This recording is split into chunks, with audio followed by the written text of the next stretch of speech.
मेरा नाम धर्मेंद्र चौधरी है और मैं किसान संगठन से हूँ। मैं यहाँ इस जिले का वासी होने नाते मुझे जो पीड़ा है आज, उसको मैं अपने शब्दों में बयान नहीं कर सकता। और हमें जैसे पता चला था कि आज जो जांच कमेटी है वो लोग आए हुए हैं और पब्लिक से मिलेंगे, तो हम लोग यहाँ अपनी जो बातें थी, जो हमने वहाँ दृश्य देखे थे, जो हमें पता था, उसको आके हमने साझा किया। क्यों कहीं न कहीं हम लोग ये चाहते हैं कि इस जांच के माध्यम से जो दोषी हैं वो बख्शे न जाएं, क्योंकि ये घटना जो बहुत बड़ी घटना है, इसकी आगे कभी भविष्य में पुनरावृत्ति न हो। लेकिन मैं आपको बता दूं, मौके पर जैसे मैं पहुंचा था, वहाँ मौके पर जाके मैंने देखा था, मौके पर देखा जो मैंने वहाँ मौके का जो दृश्य था बहुत भयानक था। डेड बॉडियाँ पड़ी हुई थी वहाँ। हमारा जो जिला प्रशासन था, मैं देखा था एसडीएम साहब थे, पुलिस प्रशासन था, वो सारे के सारे डेड बॉडियों को शिफ्ट करने में, हॉस्पिटल भिजवाने में और जो घायल थे उनको भिजवाने में हम लोग आसपास के क्षेत्र के काफी लोग लगे हुए थे। तो सबसे पहले तो हमने यही काम किया जो हमारा फर्ज बनता था। आसपास क्षेत्र ने प्रशासन के साथ मिलके सभी को शिफ्ट कराया हॉस्पिटल में, और उसके बाद हमने वहाँ लोगों से बातचीत की। तो बातचीत में साफ ये चीजें क्लियर होके आई थी कि बाबा ने अपना एक प्रोटोकॉल बना रखा है। वहाँ जहाँ सत्संग चलता है, जिस सत्संग पांडाल में चलता है, वहाँ एक तो पुलिस प्रशासन और प्रशासन को जाने की अनुमति नहीं होती।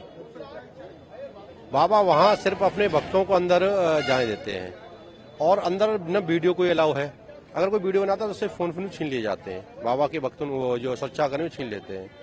तो अंदर जो एक बात चल रही है, अंदर लोगों ने बताया कि बाबा ने एक बात कही थी कि अगर कोई व्यक्ति मेरे पैरों की रज उसको अपने शरीर से लगा लेगा तो वो उसकी काया निरोगी हो जाएगी, उसका कल्याण हो जाएगा।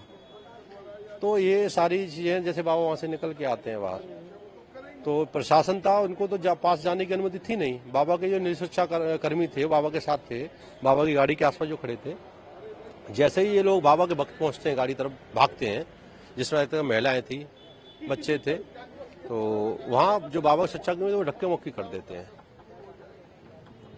हाईवे था, वो हाईवे के दोनों तरफ वो एक ढलान था, फिसलन टाइप का ढलान थी, तो धक्का मुक्की होता है। ढलान की वजह से कुछ लोग नीचे गिर जाते हैं। जैसे वो लोग गिरते हैं, भगदड़ और बढ़ जाती है वहाँ। तो जो नीचे रह जाते हैं वो बेचारे, वो लेडीज थी, बच्चे थे, वो सबकी सब जो थे वहाँ गिर जाते हैं, जिसकी वजह से हादसा हो जाता है। लेकिन कहीं ना कहीं अगर बाबा वहाँ फील कर देते उधर की गाड़ी में, सबसे बड़े मोस्ट वांटेड इसमें अपराधी मैं बाबा को मानूंगा, क्योंकि बाबा अपील कर देते पब्लिक से, तो इतना बड़ा हादसा नहीं होता, ये इतना बड़ा दर्द हादस का नहीं होता। मैं चाहता हूँ, मुझे सबसे बड़ा दर्द इसी बात का है कि सरकार ने अभी तक बाबा के खिलाफ कोई एक्शन नहीं लिया। बाबा के खिलाफ अभी तक न कोई एफआईआर की गई है। सबसे पहले बाबा के खिलाफ एफआईआर करके बाबा को गिरफ्तार करना चाहिए, और बाबा की गिरफ्तारी होगी तो बहुत सारे सच्चाइयां खुल के आपके सामने आएंगी, और आगे अगर ऐसे पाखंडी बाबाओं के खिलाफ कार्रवाई होगी तो हो सकता है देश में ऐसे आयोजनों में पुनरावृत्ति न हो। हाँ, जो हमारे पास जो चीजें थी, जो हमारे पास हमने जो देखा था, बातचीत की थी, उसको साझा किया है। कुछ एक दो वीडियो है, उनको भी हमें अपने फोन ले गए थे, आगे उनको भी साझा कर देंगे। और हम चाहते हैं कि इसमें बाबा के खिलाफ कठोर कार्रवाई हो, तभी हाथरस के पीड़ितों को न्याय मिलेगा। जो घटना घटित हुई है, उसके विषय में कैसे घटना घटित हुई या क्या क्या उसके कारण रहे, उसी विषय में आयोग के सदस्यों ने हमसे पूछा, और हमने उसी बात को जो है वहाँ देखा, या सूचना प्राप्त हुई, लोगों से देखा, जानना, जो जानकारी मिली, उसी के आधार पर हमने आयोग के समक्ष अपनी बात रखी है।